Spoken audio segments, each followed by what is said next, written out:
Hi friends, this is 5 Minutes Tech YouTube channel. Here is Samsung Galaxy A04 smartphone. In this video, you will learn how you can activate double tap to turn on the screen in your phone Samsung Galaxy A04.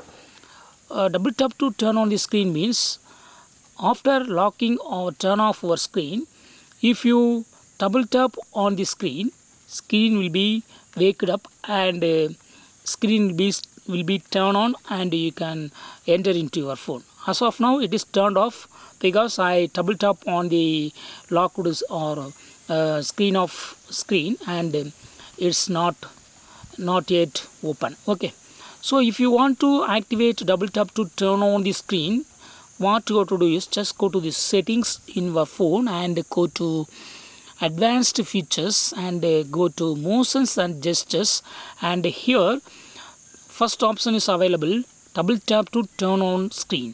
That means turn on the screen when you double tap it. Okay, just turn on this button.